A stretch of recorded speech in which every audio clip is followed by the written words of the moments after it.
प्यारे बच्चों, मैं कक्षा 10वीं का पूरक पाठ्य पुस्तक से हाथ जोड़ी सना सना पढ़ाने जा रहा हूँ उसका सारांश। इसका लेखिका कौन है? मधु कांकरिया। उद्देश्य क्या है?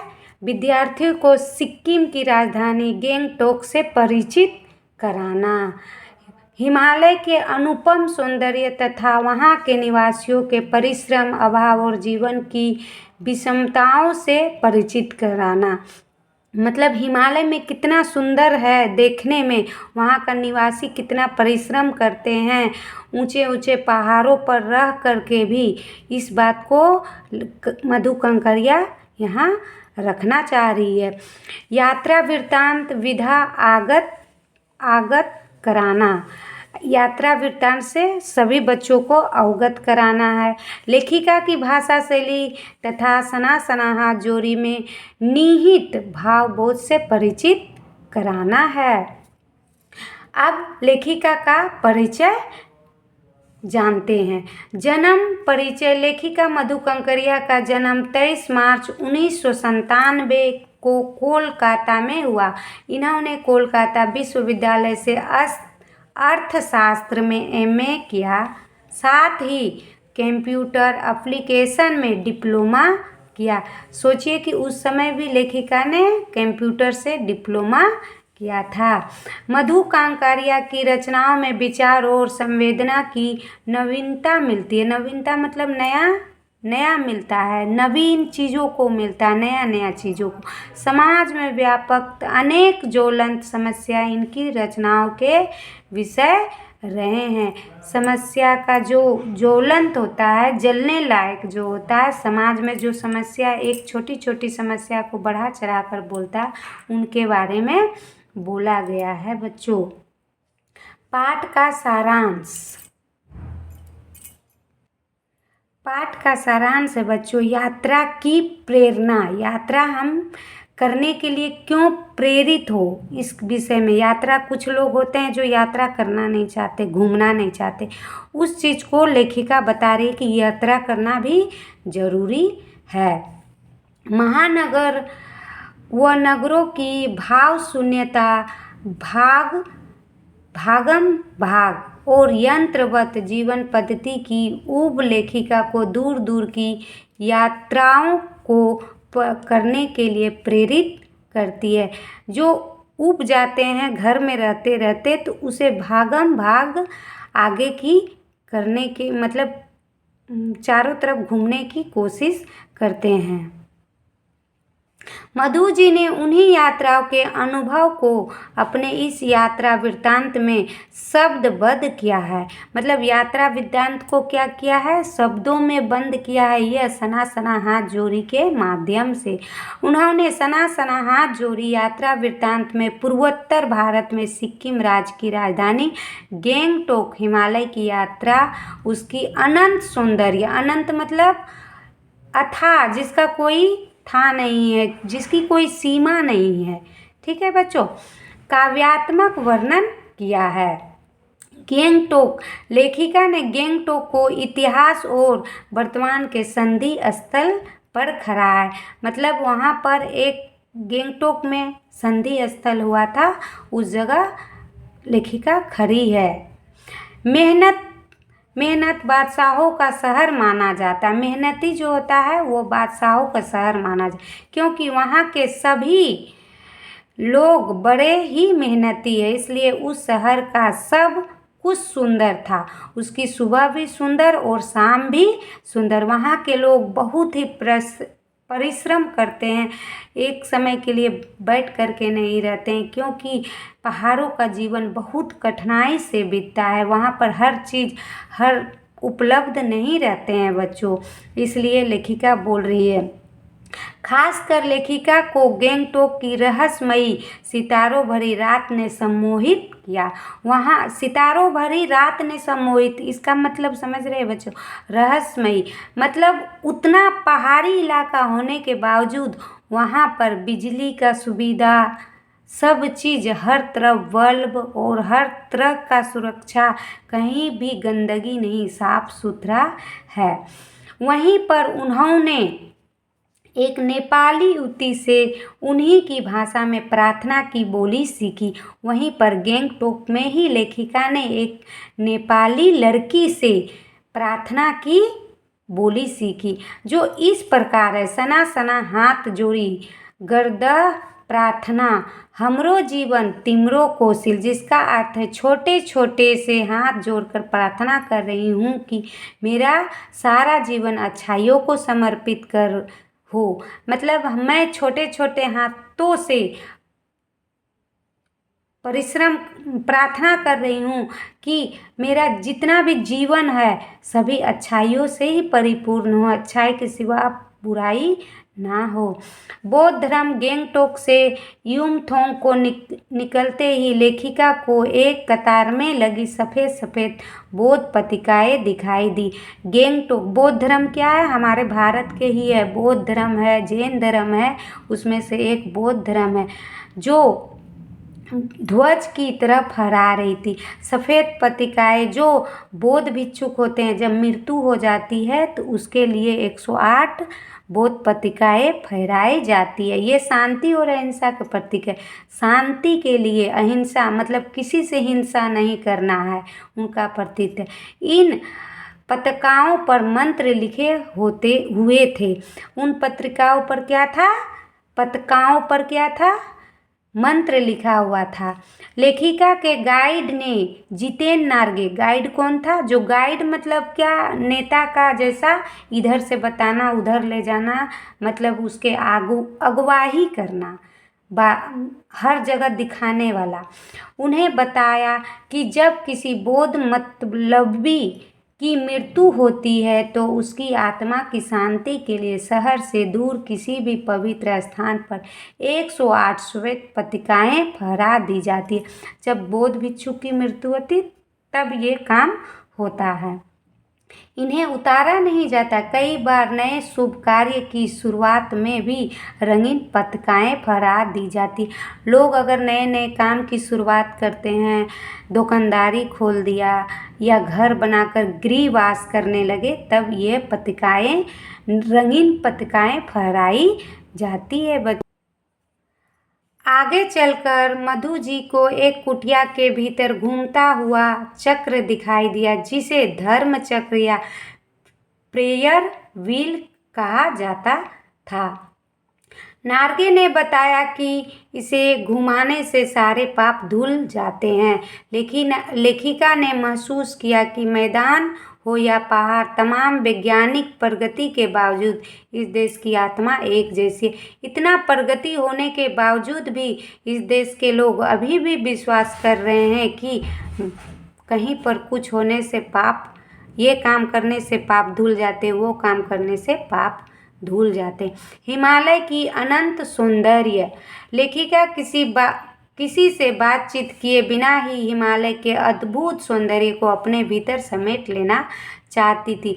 लेखिका वहाँ पर जो काम देखने गई थी वो सोच रही थी कि मैं हिमालय की जितनी सुंदरता है उसे मैं अपने अंदर समेट लूँ। तभी उन्होंने खूब ऊंचाई से पूरे वेग के साथ सर्वोच्च शिखर से गिरता फेन उगलता झरना देखा, जिसका नाम था seven sister waterfall. Seven sister waterfall इतना सुंदर था देखने में, लेखिका बोल रही है, इसमें बता रही है, बहुत सुंदर है, जो दूध के जैसा दिखाई दे रहा। लेखिका ने जैसे ही उसे झरने की जलधारा में पांव डुबोया, उनका मन काव्यमय हो उठा। मतलब उस जलधारा में जैसे ही उसने अपना पांव डुबोया, वैसे ही उसका मन आनंद से भर उठा कि कुछ हम कविताएं लिखने लगे। उन्हें ऐसा लगा जैसे उनके अंदर की तमसिकताएं और दुष्ट वासनाएं जल के निर्मल धारा में बह गई। तमसिकताएं मतलब जो भी ईर्षा बुद्धि होती है, दुष्ट बुद्धि होती है, वो सब क्या हो गई? बह गई उस धारा में। आगे बढ़ने पर उन्होंने पल पल परिवर्तन होते हिमालय के सौंदर्य को देखा, जहाँ सभी ओर जन्नत बिखेरी हुई थी। पल भर में ही ब्रह्मांड में इतना सब कुछ घटित हो रहा था। पल भर में ब्रह्मांड लग रहा था कि हिमालय बहुत बड़ा है। ये छोटे छोटे पहाड़ भी उनके साथ बहुत बड़ा बन रहे थे। निरंतर प्रवाहमान झरने, वेग से बहती तीस्ता नदी, सामने उठती धुआं, आवारा बादल, झूमते हुए प्रियता और रोडोड्रेडो के फूल सभी अपने लाए ताल और प्रवाह में नृत्य करते हुए प्रतीत हो रहे थे। मतलब वहाँ पर जितने भी प्रकृति के चीज थे सब अपने अपने काम में व्यस्त थे, अपने लय ताल मस्ती से अपने प्रवाह में चल रहे थे, काम कर रहे थे। हिमालय अब लेखिका के लिए कविता नहीं दर्शन बन गया था। अब वो कविता नहीं, वो क्या बन गया था बच्चों? दर्शन बन गया था। उसे दर्शन करने में बहुत ही कटावों की यात्रा। लेखिका बर्फ देखने के लिए बेचैन थी। तभी उन्हें किसी सिक्किमी युवक ने बताया कि अगर बर्फ देखनी है तो कटावो जाना पड़ेगा। कटाव को भारत का स्विट्जरलैंड कहते हैं। कटाव पहुंचते ही बर्फ से ढके पहाड़ दिखाई देने लगे जो चांदी की तरह चमक रहे थे। ऐसा लग रहा था कि वह पूरा ही चांदी, सफ़ेद ही सफ़ेद दिखाई दे रहे। बर्फ इतना गिरावट, उन पर बर्फ साबुन के झाग की तरह सब ओर गिरी हुई थी। सभी सैलानी जो लेखिका के साथ थी जीप से उतरकर बर्फ पर कूदने लगे, मस्ती मनाने लगे। पर लेखिका सोच रही थी कि शायद ऐसे ही विभोर कर देने वाली दिव्यता के बीच हमारे ऋषि मुनि ने वेदों की रचना की होगी। लेखिका सोच रही थी कि ये जो इतना अच्छा सौंदर्य जो बना हुआ है, इसी के बीच में हमारे ऋषि मुनि जो है वो वेदों की रचना की होगी। इतने सुंदर, इतने शांति इलाके पर बैठ कर के जीवन के सत्यों को खोजा होगा। जीवन का जो सत्य है उसे खोजा। सर्वे भवन्तु सुखीन, सभी सुखी का मूल महामंत्र पाया होगा। हिमालय की संपूर्णता का प्रतीक सौंदर्य ऐसा ही था कि बड़े से बड़े अपराधी को भी करुण का अवतार बुद्ध बना दे। करुणा का अवतार करुण ने। देखिए हिमालय इतना सुंदर प्रतीत हो रहा था कि वहाँ जो भी है अपराधी है, जो बदमाश है, वो भी वहाँ जाने के बाद उसे करुणा अवश्य आ जाएगी, शांति के तरह जीवन बिताने का मन में भाव अवश्य आ जाएगी। पहाड़ी महिलाओं की श्रमशीलता। हिमालय की यात्रा के दौरान लेखिका ने पाया कि इतने स्वर्गीय सौंदर्य, नदी, फूलों, वादियों और झरनों के बीच भूख, मौत, दैत्य और जिंदगी रहने की इस जंग में पहाड़ी औरतों को हाथ में कुदाल और हथौड़े लिए पत्थर तोड़ते दिखाई। मेरे पूछने पर बॉर्डर, देखिए यहाँ बच्चों बोल रहा है कि इतना सौंदर्य चीज है वहाँ पर, इतना देखने में सौंदर्य चीज जो बाहर से लोग देखने के लिए आते, फिर भी वहाँ के लोग क्या कर रहे हैं? भूख मौत, भूख से बढ़कर कुछ भी नहीं होता है बच्चों। वो भूख के कारण अपना जिंदगी व्यतीत करने के कारण वह हाथों पर कुदाल लिए, हथौड़ा लिए पत्थर तोड़ रही है। मेरे पूछने पर बोर्ड रोड ऑर्गेनाइजेशन के इस कर्मचारी ने बताया कि जिस रास्ते से गुजरते हुए आप हिम शिखर से टक्कर लेने जा रही है, यह पहाड़ी ने उन्हीं रास्तों को चौड़ा करी है। जो भी लोग सैलानी घूमने जाते हैं तो कैसे जाएंगे? रास्ता कौन बना रही है? ये पहाड़ी लोग ही बना रहे हैं। इनके हाथ में पड़े ठेक मतलब जो काम जब करता है ना, तो यहाँ पर ये सब में बन जाता है ठेला के तरह, उसी को बोला जाता है। जिंदगी की कहानी कह रहे थे, यह कितना कम लेकर समाज को कितना अधिक वापस लौटा देती है। यही वेस्ट एट रिपेइंग है। यह पहाड़ी ने घर का भी काम करती है और बाहर का भी।